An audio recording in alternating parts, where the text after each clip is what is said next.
다음 달 4월 21일이면은 주기철 목사님이 순교하신 지 80주년 되는 날입니다. 해방, 광복 1년 전인 1944년 4월 21일에 순교하신 거죠. 이번에 생가 전시관을 새로 개관을 해서 개관식 가졌다는 그런 뉴스를 봤습니다. 지난 2월 14일에 생가 전시관을 개관했다는 것입니다. 기독교 역사학자 이덕주 교수님이 주기철 목사님 전기를 새로 쓰신 것이 있어서 읽게 됐습니다. 주기철 목사님은 1923년에 처음 사역의 길로 들어섰는데요.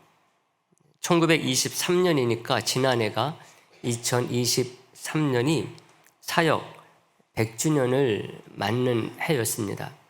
그래서 아마 이덕주 교수님이 주기철 목사님에 대한 전기를 새로 이렇게 쓰신 것이라고 할 수가 있습니다. 주기철 목사님은 고향 경남 창원의 웅천까지 내려와가지고 학생을 모집하고 있었던 소설가 이광수 씨의 연설을 듣고 감동이 돼서 평북 정주에 있는 오산학교에 입학을 하시게 됩니다. 이때가 15살이었다고 합니다. 오산학교를 졸업하고 난 뒤에는 오늘날 연세대학교 상과에 입학을 하게 되죠. 근데 이 대학은 마치지를 못하셨습니다. 분명한 이유는 잘 모르겠는데요. 다 마치지를 못하고 고향으로 돌아오셨다고 합니다. 그리고 나서 1920년 23살 때 마산 문창교회에서 부흥회를 인도하시던 김익두 목사님의 설교를 듣고서 은혜를 받아서 신학교에 들어가게 된 것입니다. 공부를 마친 후 1925년 12월에 목사 안수를 받고 부산의 최초의 교회인 이 초량교회에서 이제 목회를 시작하게 됩니다. 이때가 1926년 1월이라고 합니다. 29살에 이런 교회에서 목회를 시작했으니까 보통 사람들이 보게 되면은 이제 목사님의 목회의 길이 고속도로를 달리는 것과 같게 됐다, 이렇게 볼 수가 있는 거죠. 그리고 5년 만인 1931년에는 마산, 오늘날 문창교회 요청으로 초빙을 받아가지고 임지를 옮기게 됩니다. 그래서 그 다음에 34살에는 경남노회 노회장이 되십니다. 이렇게 초량교회와 문창교회를 거치면서요, 노회를 넘어가지고 총회 차원에서, 그 젊으신 나이에 총회 차원에서 일을 하게 되는 그런 역량 있는 목회자가 된 것이죠. 그리고 나서 그 이후에 3년 동안 목회자가 비어 있었던 평양 산정현 교회에 이제 목사님으로 오시게 됩니다. 당시 산정현 교회 장로님으로 계시던 조만식 장로님, 이런 분들의 간곡한 요청으로 1936년 7월에 부임을 하시는 거죠. 그래서 이제 이 평양 산정현 교회에 심우하시던 중에 순교를 하시게 되는 것입니다. 제가 오늘 설교를 시작하면서 주기철 목사님에 대해서 말씀을 드리는 것은요, 주기철 목사님이 가지고 계셨던 이 십자가 신앙, 십자가의 길에 대한 그런 말씀 때문에 그렇습니다. 목사님이 당시 동양의 예루살렘이라고 불렸었던 이 평양, 이 유서 깊은 평양 산정현 교회에 부임한 것, 이것을 두고서 어떤 분들은 이제 목사님은 젊으신 나이에 성공한 것이다, 출세한 것이다, 영전한 것이다, 이렇게 말하는 분들이 있을지 모르지만은 이미 목사님은 그 전, 훨씬 전부터 일사각오의 자세로 살아오시고 목회하셨다고 할 수가 있습니다. 이미 문창교회에 있을 때 목사님은 첫 번째 부인 안갑수 사모님을 갑작스런 병으로 잃게 됩니다. 그때 사모님이 34이었었고 주기철 목사님은 37이었습니다. 어린 아들 넷을 두고 돌아가시게 된 거죠. 그리고 또 이미 그 아들 하나와 딸 하나는 어렸을 때 잃어버렸습니다. 옛날에는 그 영아 사망률이 높았기 때문에 아마 옛날 어르신들 치고 이 아이 한둘 잃어버리지 않은 분들 없을 정도라고 할 수가 있습니다. 그리고 그때에 아버님까지 돌아가시는 그런 시련을 겪게 되는 것이죠. 근데도 그 해에 신학교 학생들을 대상으로 사경회를 인도하셨는데 그때의 설교 제목이 일사각오였습니다. 일사각오의 그 말씀 가운데 이런 내용이 있어요. 십자가를 지기 위해 예루살렘으로 올라가시는 예수를 따르는 길은 자기의 생명을 아끼고는 따라갈 수 없는 길입니다. 예수님을 버리고 사느냐, 예수님을 따르고 죽느냐, 갈림길에 놓여 있는 것이 제자된 우리의 길이라는 것이죠. 그러면서 이렇게 강조하셨어요. 예수님을 버리고 사는 것은 정말 죽는 것이고 예수님을 따라 죽는 것은 정말 사는 것입니다. 이렇게 말씀하신 거죠. 이때는 아직 평양 산정현교회 부임하시기 훨씬 전이었습니다. 주기철 목사님은 순교의 길을 가시기 훨씬 전에도 이미 십자가의 길을 살고 계셨던 것입니다. 여러분, 왜 이 말이 중요합니까? 그래서 오늘 말씀을 보게 된 것이기도 하거든요. 오늘 말씀은 예수님이 십자가의 길을 가시기 전 그 말씀을 제자들에게 미리 알게 하시는 그런 말씀으로 되어 있어요. 오늘 본문 첫 절이 그것을 잘 알려주는데요. 오늘 본문 첫 절 21절 말씀 다 같이 다시 한번 보도록 하겠습니다. 다 같이 보겠습니다. 이때로부터 예수 그리스도께서 자기가 예루살렘에 올라가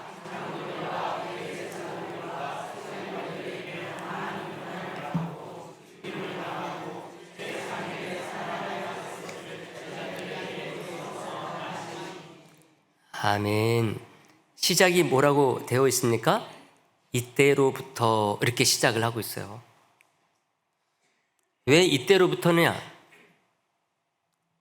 예수님이 베드로를 비롯한 제자들에게 신앙 고백을 받고 난 뒤로부터라는 뜻입니다. 그만큼 신앙 고백이 중요한 전환점을 마련했다고 하는 것이죠. 예수님은 마치 이것을 계획이나 하신 것처럼요, 이때부터 주는 그리스도시요 살아계신 하나님의 아들이십니다. 이 고백이 있고 난 때로부터 자신이 이제 이번에 예루살렘에 가게 되면은 죽게 될 것이다.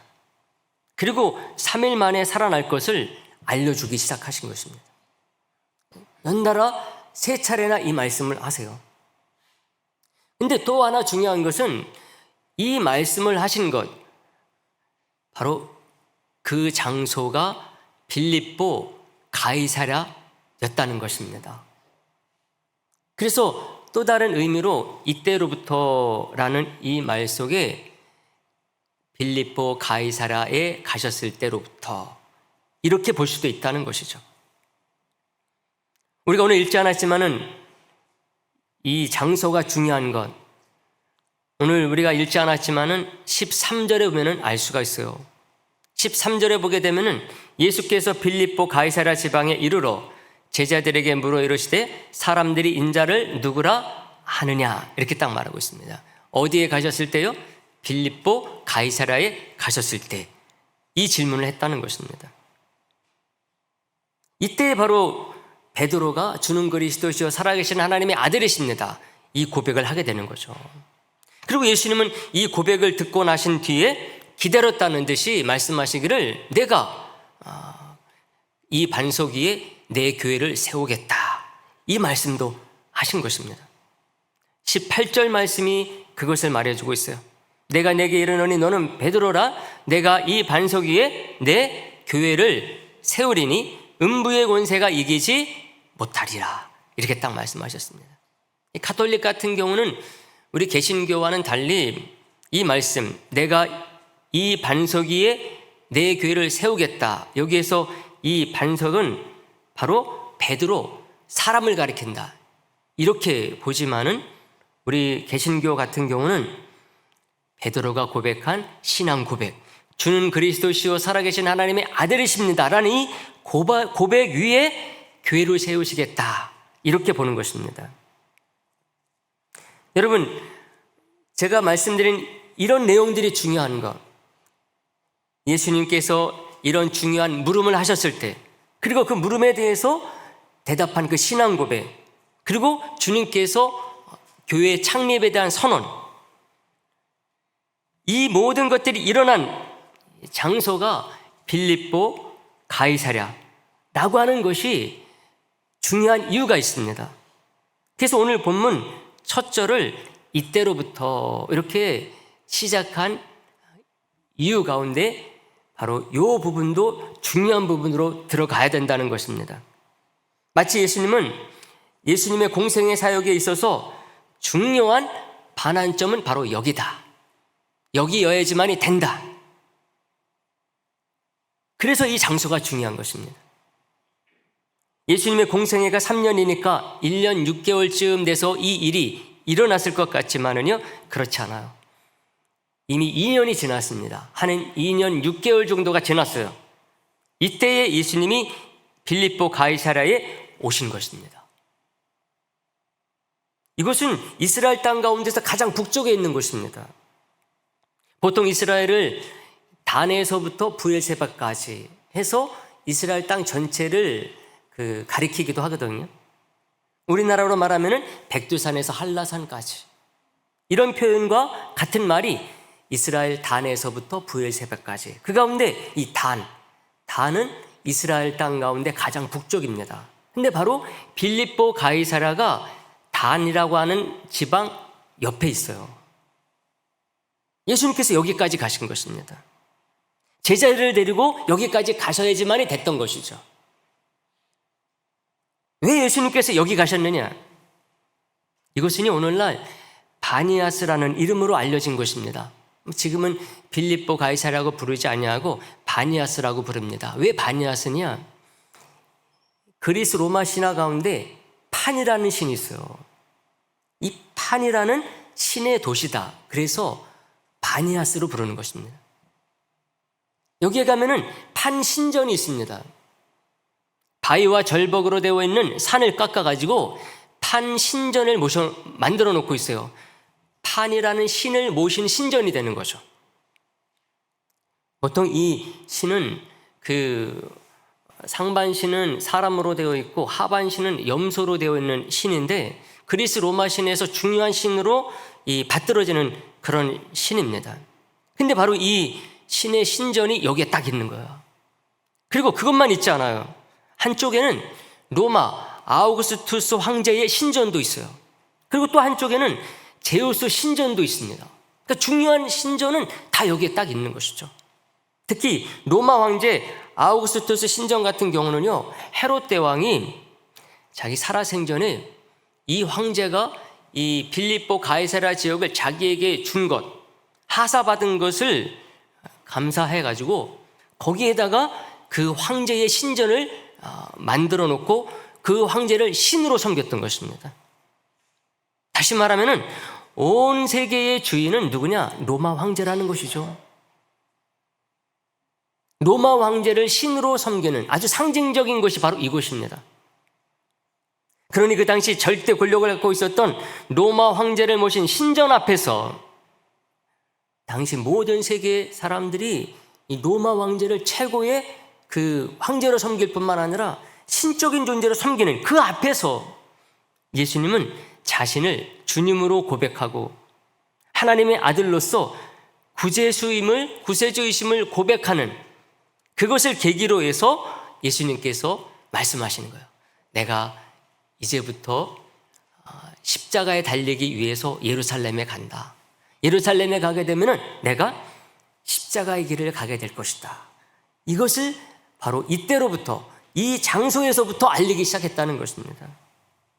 이게 왜 중요합니까?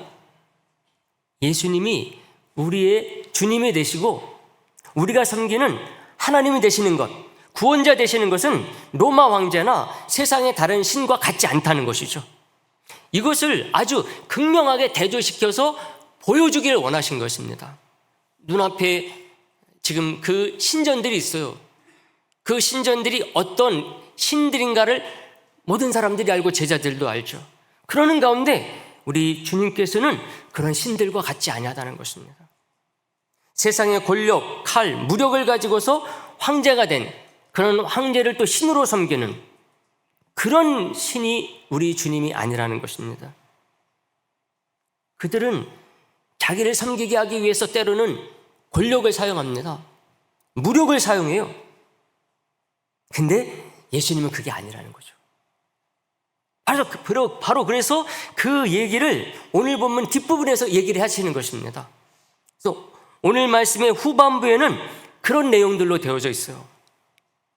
고난 끝에 예수님께서 죽게 될 것을 딱 말씀해 주셨을 때요, 베드로가 항변하고 나섭니다.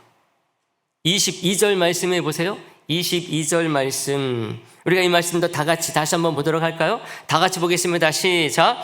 베드로가 예수를 붙들고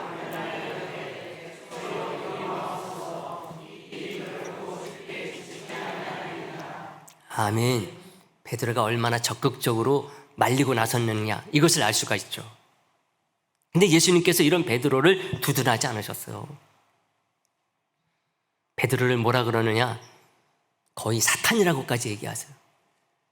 사탄의 놀이개가 되고 있다 책망하십니다. 23절에 보세요.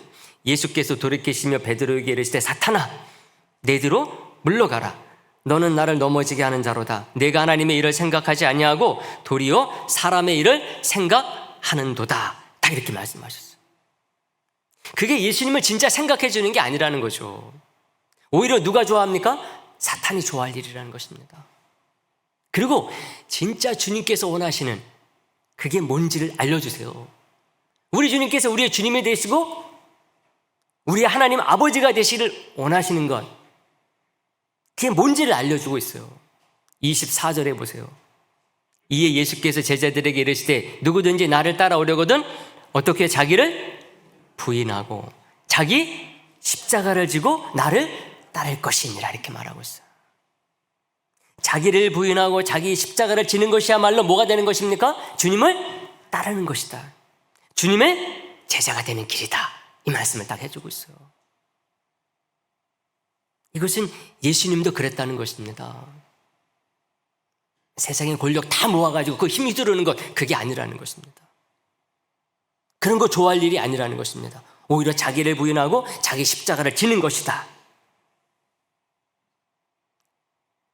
이것을 위해서는 생명도 내놓아야 될 수가 있어요. 예수님이 그 길을 가셨잖아요. 예수님께서 우리의 생명이 소중한 줄 몰라가지고 이런 얘기 하셨느냐? 절대로 그렇게 생각하면 안 됩니다. 가볍게 먹기 때문에 그런 게 아니에요. 26절이 딱 그것을 알려줘요. 26절에 보세요. 사람이 만일 온 천하를 얻고도 어떻게 해요? 제 목숨을 잃으면 무엇이 유익하고 사람이 무엇을 주고 제 목숨과 바꾸겠느냐? 이렇게 말씀하셨거든요. 세상에 자기 목숨보다 중요한 것 있다 없다? 없다는 거예요. 자기 목숨과는 세상과도 바꾸지 않는 것이라는 말씀을 하시는 것입니다. 근데 뭐라고 말씀하시는 거예요? 진짜 소중한 자기 목숨을 가장 소중하게 만들고 지키는 것, 그게 뭐냐? 주님을 따라 자기를 부인하고 자기 십자가를 지는 것이다. 이걸 딱 선언하신 것입니다. 25절에 보세요. 누구든지 제 목숨을 구원하고자 하면 어떻게 해요? 잃을 것이다. 누구든지 나를 위하여 제 목숨을 어떻게 해요? 잃으면 찾는다 말씀하고 있어요. 놀라운 말씀이죠. 할렐루야입니다. 같은 마음인 줄 믿습니다. 여러분, 오늘날 현대화된 세계에서 살고 있는 사람들에게 예수님의 길, 이 십자가의 길, 이걸 어떻게 말씀을 드리고 어떻게 설득을 해야 될까요? 어떤 분은 그렇게 생각할지 몰라요. 십자가의 길, 그거 지금도 유효합니까, 목사님? 그거 유효기간 끝난 거 아니에요? 그러니 우리 삶에 적용한다. 이것을 더욱더 생각할 수 없죠. 그거 과거의 얘기입니다.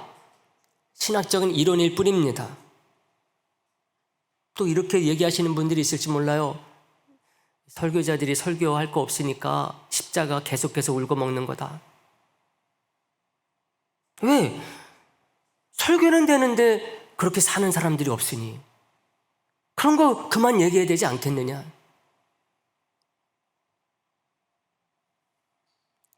사랑하는 성도 여러분, 왜 성도는 자꾸만 십자가의 길에서 멀어지고 있는 것입니까? 이 시대가 신학은 더욱더 깊어지고 설교는 더 화려해지고 있는데 왜 기독교인의 삶과 신앙은 왜 점점 십자가로부터 멀어지는 가운데 그 힘을 잃고 있느냐 하는 것입니다. 저는 그것이 다른 데 이유가 있는 것이 아니라요, 우리가 정말 주님이 말씀하신 십자가의 길을 외면하고 있기 때문이라고 믿습니다. 자기를 부인하고 자기 십자가를 지지 않으려 하기 때문에 그런 것이죠. 십자가를 져서 기독교가 약해지는 게 아니라, 성도가 연약해지는 게 아니라 십자가를 지지 않으려 하기 때문에 기독교가 약해지고 성도가 약해지는 것이라는 것입니다. 여러분, 오늘날은 자기 주장의 시대예요. 자기 주장 제대로 하지 못하는 사람, 오늘 이 시대의 현대인이라고 말할 수 있습니까? 이 시대는 자기 주장의 시대예요. 근데 여러분, 자기 주장과 자기 부인은 절대로 같이 할 수가 없어요. 정반대 말입니다. 오늘날 또 다른 말로 말하면은 자기 성취의 시대입니다. 자기의 자아를 발현하는 거죠. 근데 여러분, 자기 성취와 자기 십자가는 절대로 공존할 수가 없어요. 분명히 오늘날 거의 모든 사람들이 전부 다 똑똑해졌고 많이 가지고 있고요, 더 많은 것을 성취하고 많은 것을 누리고 있는데, 여러분, 왜 이 세상이 자꾸만 이렇게 살기 힘들어지고 있다고 말을 합니까? 사람들이 이상하게 변하고 있다고 말을 합니까? 제가 보기에는 이 시대가 그 답을 모르고 있는 것 같아요. 왜 그럴까? 더 똑똑해지고 있고 더 발전하고 있고 더 많은 것들을 성취하고 있는데도 불구하고 왜 사람들이 이렇게 돼가고 세상이 이렇게 되고 있을까? 이 시대는 그 답을 모르는 것 같아요. 왜 그러는지. 많은 전문가들이 이렇게도 얘기하고 저렇게도 얘기하는데요, 제가 보기엔 거기에 답이 없는 것 같아요. 말은 많이 하는 것 같지만, 들을 때는 답이 되는 것 같지만은 곰곰이 생각해보면 그게 답이 아닌 것 같아요. 그들도 답을 모르는 것 같아요. 내 주장, 내 생각, 내 자아, 내 꿈, 내 성취, 내 행복, 내 만족, 오늘날 다 얘기하는 게 그거잖아요. 이것이 난무한 시대에는 제가 보기에는 그 원인도 분석도 모든 것이 다 답이 아닌 것 같아요. 이것이 답입니다. 전문가가 얘기했을 때 그 속에 내 성취, 내가 생각하는 것이 없기 때문에 답이 아니에요. 아무리 존경하는 분이 그렇게 얘기해도 어떤 사람은 말합니다. 그거 제 생각과 달라요. 그 순간 답이 아닌 것이 돼버리는 거예요.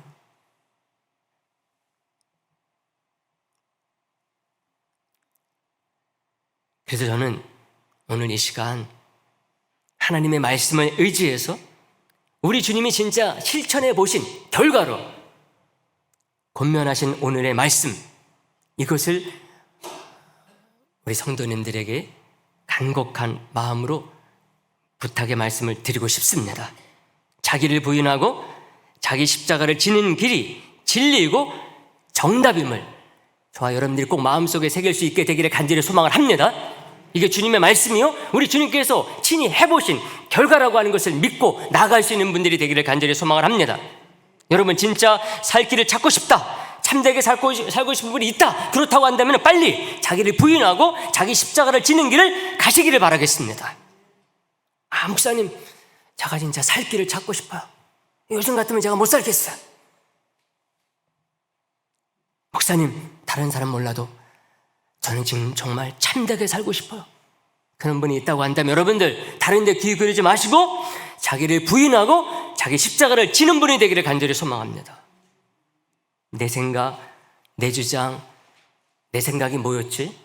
내 주장이 뭐였지? 내가 이루고 싶은 게 뭐였지? 정말 찾고 싶은 분이 있다고 한다면요, 우리 주님이 십자가에서 보여주신 것처럼 자기를 부인해 보는 분들이 되기를 간절히 소망을 합니다. 그러면 여러분 진짜 자기가 찾고 싶었던 것, 이루고 싶었던 것 찾게 될 줄로 믿습니다. 자기가 주장하고 싶고 자기가 생각했던 것, 이게 과연 이것이었나 저것이었냐 알고 싶다, 그렇다고 한다면 여러분 우리 주님 말씀하신 자기 십자가를 꼭 지시기를 바랍니다. 그러면 이게 정말 내가 원했던 것, 이루고자 했던 것이구나 하는 것을 여러분들이 찾게 될 줄로 믿습니다. 여러분, 예수님도요 자기 십자가를 지신 거예요. 예수님도 자기를 부인하신 거예요. 여러분, 예수님만큼 능력 많고 똑똑한 분이 세상에 어디 있어요?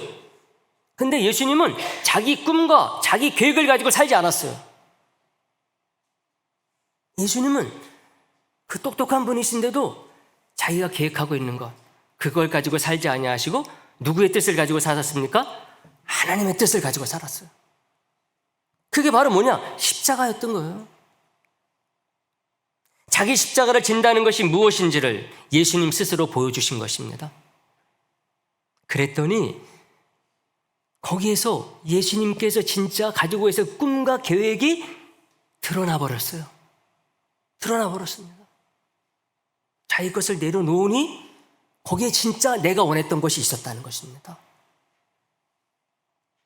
사랑하는 성도 여러분, 존 스토트 목사님이 그리스도의 십자가라는 책에서 이런 말씀을 남기셨어요. 자기 성찰과 자기 헌신을 하는 그 챕터에서 이런 말씀을 남기셨어요. 십자가는 하나님에 대해서뿐만 아니라 우리 자신에 대한 우리 태도의 혁명을 불러일으킨다, 이런 얘기를 했어요.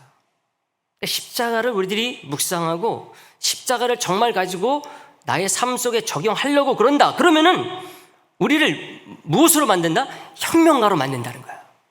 뭐 세상에 대해서가 아니에요. 자기 자신에 대해서 혁명할 수밖에 없게 만든다는 것입니다. 왜 그렇습니까? 그 이유를 존 스토트 목사님이 이렇게 말했어요. 경쟁 사회 속에서의 압력은 사태를 더욱 만들게 만들 뿐이다, 이렇게 말했어요. 우리가 경쟁 사회 속에 살잖아요.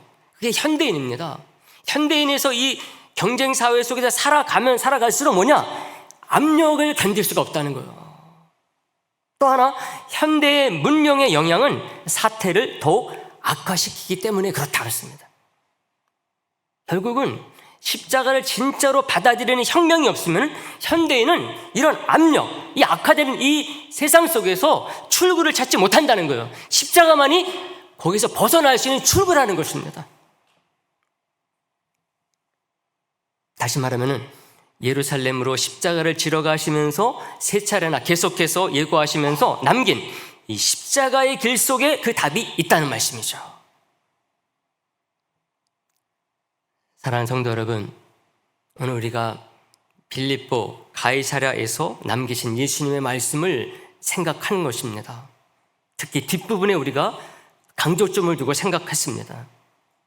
예수님의 그 자기 부인과 자기 십자가라고 하는 것, 이게 뭔지를 생각했어요.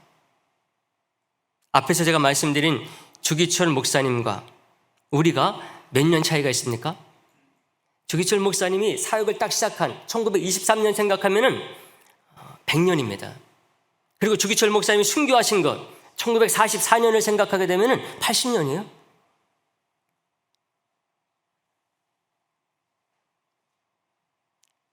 주기철 목사님, 그분 때는 십자가의 길을 가야 됐고 지금 우리는 해당되지 않는다. 말이 됩니까, 여러분? 예수님께서 이 말씀하신 때로부터 1900년과 2000년 차이, 1900년이나 200년이나 무슨 차이가 있어요, 여러분? 그동안 물론 과학이 발달하고 사회가 발전하고 세상이 바뀐 부분이 있죠. 그렇다고 해서 이 80년, 100년 차이를 가지고서 주기철 목사님은 그렇게 살아야 되는 분이고 우리는 아니다. 이게 하나님의 말씀입니까, 여러분? 그분은 당연히 그렇게 살아야 됐었고 우리는 그거 그냥 듣기만 하고 끝나면 돼. 말이 됩니까, 여러분? 저한테는 1958년에 출판된 주기철 목사님의 순교사와 설교집이라는 책이 있어요. 제가 오늘 들고 나왔는데요. 1958년에 만들어진 책이라 이렇게 만지면 부서져요.